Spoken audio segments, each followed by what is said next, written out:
che io entrai nella direzione del PC avevo 26 anni, diciamo, e c'erano Amendola, Terracini, Ingrao, quindi avevo una certa emozione a prendere la parola, infatti ci misi alcuni mesi, diciamo. Però quella politica accompagnava, diciamo, il rispetto verso le generazioni precedenti anche con un grande sforzo di apertura verso i più giovani e di promozione dei più giovani. Guai se la politica perde questa capacità, e io devo dire in quella stagione fu un indimenticabile figlio della Sardegna quello che ci aprì le porte, diciamo. Quello che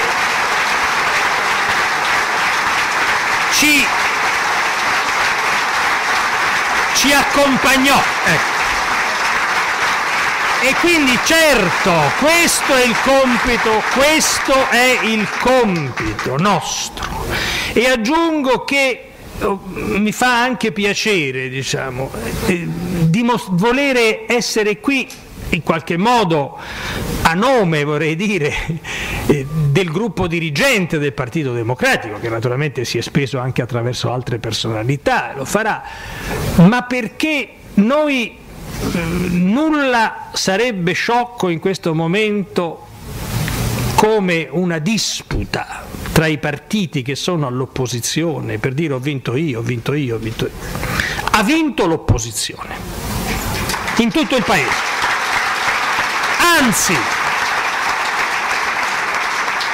ha vinto l'alternativa, che è qualcosa di più dell'opposizione, è un'opposizione. Ed è naturale che il Partito Democratico, che è il maggior partito dell'alternativa, ne abbia beneficiato. Insomma, questo è innegabile, diciamo. Lo dico perché secondo me il gioco dei giornali di metterci gli uni contro gli altri, non c'è nessun contrasto. Pisapia ha avuto uno straordinario risultato, ma non è un caso che lo stesso giorno il Partito Democratico ha appaiato il PDL come primo partito a Milano, c'è una manciata di voti, cioè non è un caso. Queste due cose sono avvenute insieme, e tolto il caso specifico, per noi serio, di Napoli, dove c'è una crisi che ha ragioni che vengono da lontano del nostro partito, e dove secondo me noi oggi abbiamo il compito di sostenere senza condizioni, senza se, senza ma, De Magistris, e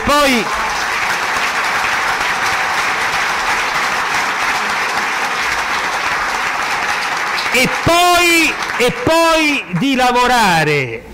Io lo dico perché secondo me, l'ho detto oggi in un'intervista al Mattino, secondo me non fa male neanche evitare gli apparentamenti, cioè a Napoli noi abbiamo bisogno di un periodo di ricostruzione, e un grande partito, dopo quello che è successo a Napoli, lo si ricostruisce meglio fuori dagli assessorati, quindi ripartire dalla società, è così.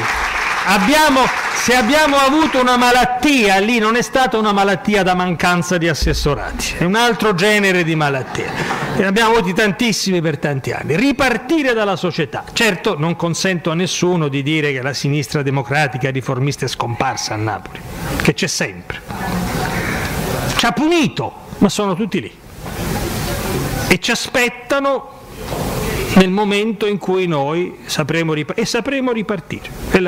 È una città nella quale le radici sono fortissime, ma noi, proprio perché sentiamo questa responsabilità in questo momento, oggi noi dobbiamo impegnarci per tutti. In particolare il gruppo dirigente di questo nostro partito deve essere in prima fila nel sostenere i candidati che non sono iscritti al nostro partito, perché qui anche si misura la responsabilità di una grande forza politica che vuole essere al servizio, anche se lasciatemi dire che lui non è del nostro partito, ma lo sento parte della nostra famiglia, diciamo. Questo è un altro problema che ha a che fare con le radici, con la storia. Insomma, Io credo che qui si gioca una bella sfida, ne siete consapevoli, c'è un grande entusiasmo. Penso che si rende anche un notevole servizio ai vostri competitori. Io l'ho detto anche a Mario Segni, lo dico agli amici dell'UDC, noto sono considerato come uno che vuole fare l'alleanza col terzo polo, ed è vero, diciamo. Non lo nascondo, ma senza sconti. E in particolare io credo che la posizione che hanno assunto in Sardegna di sostegno, persino un puntello, persino nel momento in cui il gruppo di Fini oramai si sgancia di puntello del potere berlusconiano, sia pure un puntello ormai traballante, è una posizione insostenibile. È una posizione veramente insostenibile. Io dico, liberiamoli da questa servitù, a cominciare da un risultato a Cagliari che sia per loro un segnale chiaro, insomma. Liberiamoli da questa condizione. Non ha senso, che forze di quel tipo, forze che si definiscono moderate, e che sulla scena politica nazionale, giustamente, ho visto oggi Casini si è unito a Bersani nel denunciare l'indecenza della occupazione bielorussa di tutti i telegiornali a reti unificate da parte del Presidente del Consiglio, ma ci rendiamo conto? Che però, badate, è indecente, ma secondo me i voti questa volta, come lo vedono, li perde. Questo è cambiato il clima. È cambiato, cioè lui ripete gli stessi gesti, ma gli effetti sono diversi. Ho l'impressione che quando la gente lo vede apparire, che dice che noi vogliamo trasformare Milano in una città islamica, può darsi io mi illuda, ho l'impressione che oramai la maggioranza degli italiani capisce che è un vecchio disperato, che dice del...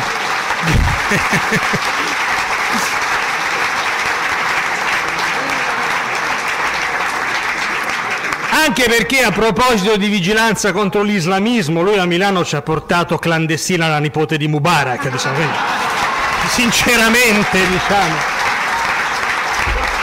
è meglio una moschea, è un luogo più dignitoso, quindi ha perduto ogni credibilità.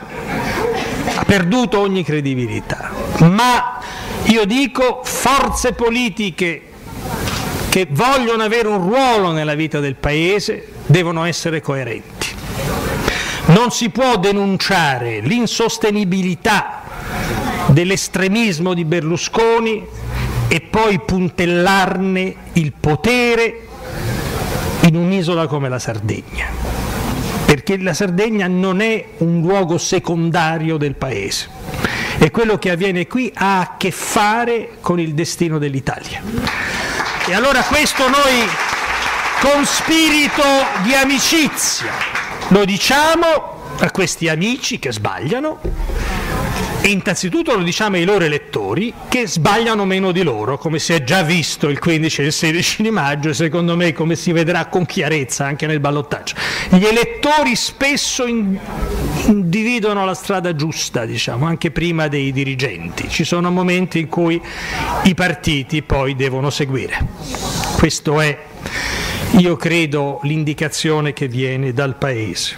Ora, naturalmente, io ho concluso, qui è nelle vostre mani. Noi stamattina pensavamo di avere un controstampa, ma evidentemente il clima va oltre i confini, c'è partecipazione, c'è voglia di essere protagonisti, e questo è straordinariamente importante, che questo slancio volontario ci sia. Noi non possiamo sottovalutare naturalmente la capacità di reazione degli altri, la quale è politicamente molto debole, però è efficace sul piano dei mezzi, delle disponibilità, e questo conta, c'è poco da fare. E quindi questa mobilitazione degli altri deve trovare dall'altra parte tantissimi cittadini attivi, motivati. Bisogna tenere il campo, soprattutto in queste parti del paese. Io ho fatto tante campagne elettorali nel Mezzogiorno, e quelli che dicono che la campagna elettorale finisce il venerdì sera non conoscono. La campagna elettorale finisce il lunedì, non quando chiudono i seggi, quando finisce lo scrutinio, perché bisogna stare molto attenti anche dopo la chiusura dei seggi.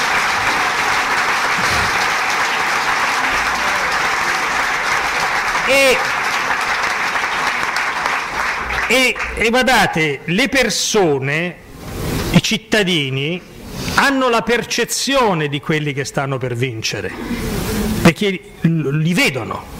Quando li vedono fuori dai seggi, quando li vedono nei quartieri, quando li incontrano la mattina al caffè, la parte che sta per vincere, che vuole vincere, comunica degli effluvi positivi che si trasmettono al cittadino normale, che incontra quello che sta per vincere, che normalmente è allegro e sereno. Quello che sta per vincere non è mai incazzato, quello che sta per perdere è incazzato. È sereno, è allegro, saluta per primo e si preoccupa di sapere cosa fai domenica. Ecco. Chi sta per vincere comunica questo sentimento agli altri, e normalmente il cittadino ne è sedotto, perché il cittadino preferisce vincere. È un sentimento umano che si comunica e si moltiplica. Guardate, è così, voi lo sapete, chi ha fatto tante campagne elettorali lo sa benissimo. Si vede la mattina al seggio il clima che c'è, l'aria che tira, ecco. E allora quelli che possono ancora in queste ore, parlando, muovendosi, dando il tono alla città, essere i protagonisti, siete voi. È quasi fatta, ma non è fatta. E l'ultimo miglio è sempre molto importante. E alla fine è anche importante come si vince. Io penso che la convinzione, la passione, lo slancio del vostro candidato e la passione di tutti voi faranno di questo voto cagliaritano qualcosa a cui da tutto il Paese guarderemo con sollievo e con simpatia. Grazie.